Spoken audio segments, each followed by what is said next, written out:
За всю историю Земли на ней существовали миллионы видов живых существ. Одни животные активно эволюционировали, просуществовав при этом десятки или даже сотни миллионов лет. Другие же вымирали, не успев появиться на свет. В нашем новом выпуске мы подготовили топ-5 самых смертоносных животных за всю историю Земли. Но прежде чем мы начнем, обязательно подпишитесь на наш канал. Если вам понравилось видео, то ставьте лайк. А если есть что сказать по теме выпуска, то пишите свой независимый комментарий. И обязательно жмите на колокол, чтобы не пропустить новые интересные выпуски от канала «Эпоха динозавров». А мы начинаем.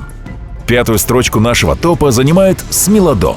Смелодон был доисторической кошкой, которую часто называют саблезубым тигром. Но на самом деле к тиграм, которые существуют в наше время, они не имели никакого отношения. Правильный термин для обозначения смелодона и его ближайших родственников – это саблезубый кот. Смелодон был самым большим из саблезубых кошек и одним из крупнейших хищников среди млекопитающих, когда-либо бродивших на Земле. Они жили на всей территории американского континента, предпочитая среду обитания с идеальным сочетанием лесов и полей, что позволяло им охотиться на крупных, медленно передвигающихся травоядных животных.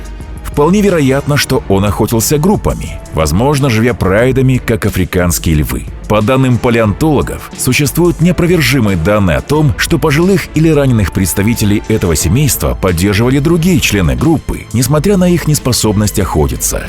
Во время охоты смелодон мог преследовать добычу только в течение короткого отрезка времени, так как их хвосты сильно нарушали равновесие. Скорее всего, смелодону приходилось использовать деревья или кусты для засады, чтобы выслеживать добычу и внезапно нападать. Удивительно, но их внушительные клыки были очень хрупкими и легко ломались, поэтому этот кот не мог удерживать добычу зубами, как это делает лев. Вместо этого используют свои огромные размеры и мощные передние конечности. Они мощным выпадом сбивали противника с лап, и как только жертва была прижата к земле первым нападающим хищником, другая кошка зажимала своими зубами трахею, тем самым, используя свои мощные мускулы челюсти, душила свою жертву. Благодаря обилию окаменелостей по всей Америке можно сделать вывод, что смелодон был очень успешным хищником.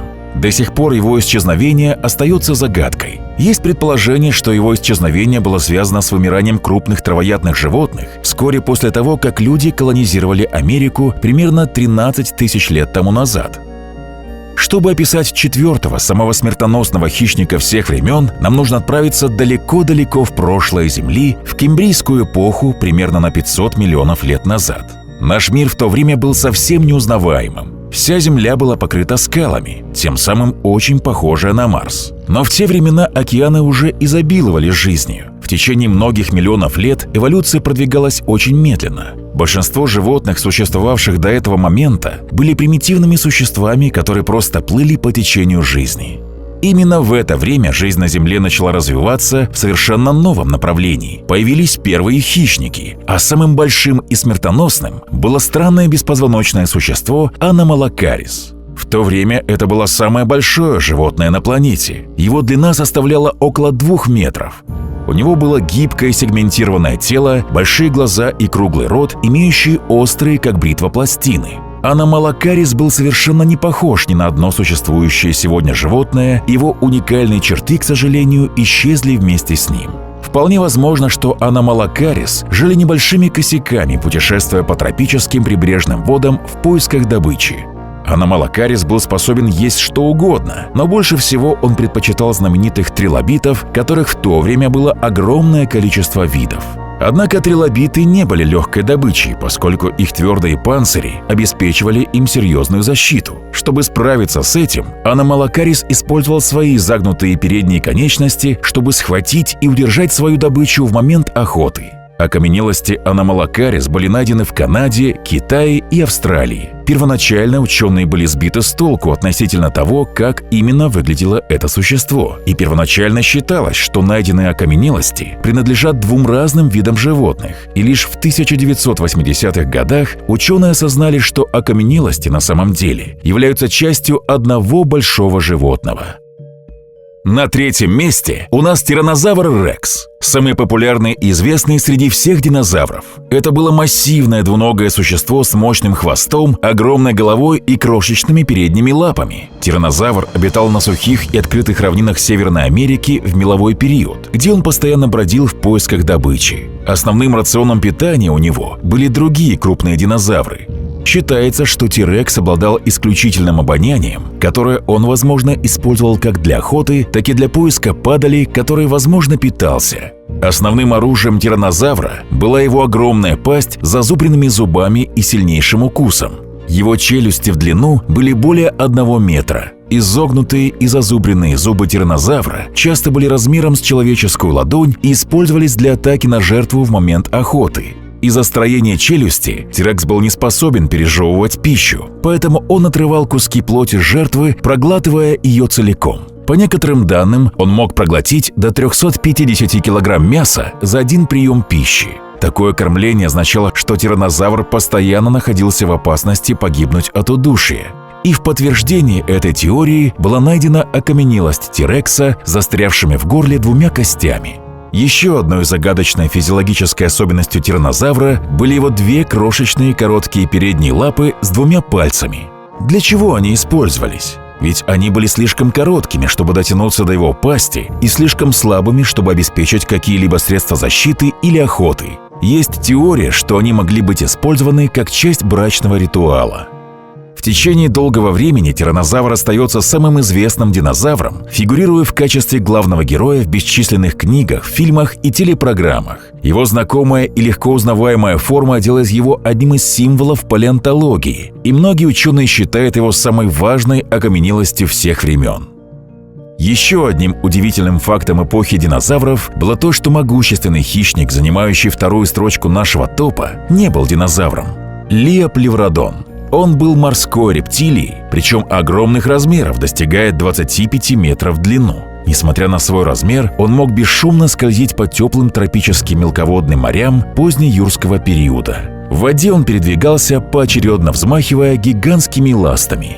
Такая форма плавания была совершенно уникальна для Лиоплевродона и его ближайших родственников, известных под общим названием плезиозавры.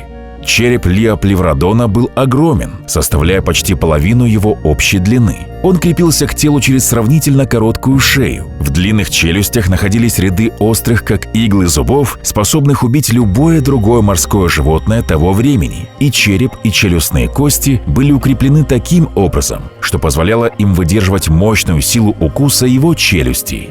Лиоплевродон самый крупный из известных хищников. Его челюсти были в 3 раза больше, чем у тираннозавра. Поэтому неудивительно, что он охотился преимущественно на других гигантских морских рептилий и рыб. Особенно он любил морских крокодилов, акул, ихтиозавров и других плеозавров. Обладая очень обостренным обонянием, Лиоплевродон мог почувствовать запах своей добычи на значительном расстоянии и, подобно акулам, проследить за запахом вплоть до его источника. Также у него было очень хорошее зрение, и как только он замечал подходящую добычу, он быстро набирал скорость, используя свои огромные ласты. Итак, вот, собственно, и он, самый смертоносный хищник всех времен, стоящий на пьедестале нашего топа. Это очень знакомое всем животное. Если вы хотите его увидеть, все, что вам нужно сделать, это просто посмотреть в зеркало. Мы часто называем себя людьми, но с научной точки зрения мы известны как Homo sapiens или человек разумный. Впервые наши предки эволюционировали в Восточной Африке около 190 тысяч лет назад, и долгое время именно там мы и обитали. На протяжении большей части нашей истории было очень мало предпосылок того, что однажды мы сможем доминировать на планете. Но примерно 90 тысяч лет назад все стало меняться. Мы покинули Африку, и всего за 50 тысяч лет в Азии, Европе и на Дальнем Востоке, включая Австралию, сформировались большие поселения людей. Первых людей Европы часто называют кроманьонцами, по названию места во Франции, где они были впервые найдены. Кроманьонцы делили европейский континент с другим очень известным человеческим видом – неандертальцами. Хотя эти более древние люди были хорошо адаптированы к своей среде, в свою очередь способность кроманьонцев мыслить абстрактно и умение решать сложные проблемы помогало им относительно быстро адаптироваться к окружающей среде ледникового периода. Они изготавливали кремниевые ножи и наконечники копий, веревки и плотно прилегающую тканную одежду. Используя свои выдающиеся навыки изготовления инструментов, кроманьонцы смогли более эффективно охотиться и производить больше еды. Они научились более эффективно ее обрабатывать и даже научились хранить ее для дальнейшего употребления. Кроманьонцы также дополнили свой мясной рацион съедобными растениями, фруктами и овощами. А это означает, что они, вероятно, не так полагались на охоту, как неандертальцы.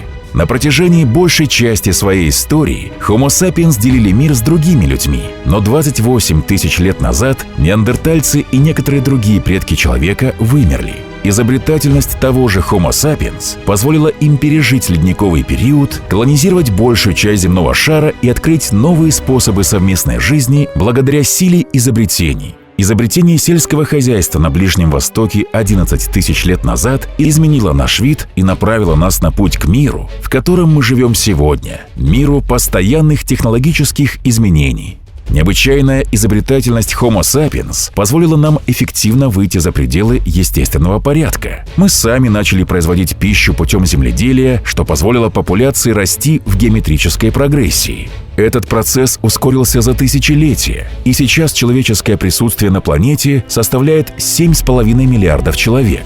Сейчас человек оказывает огромное влияние на ограниченные ресурсы Земли и многие ее экосистемы, в результате чего нас можно смело назвать самым смертоносным хищником из когда-либо существовавших. Более того, наша изобретательность позволяет нам производить оружие для уничтожения кого угодно, от мух до китов.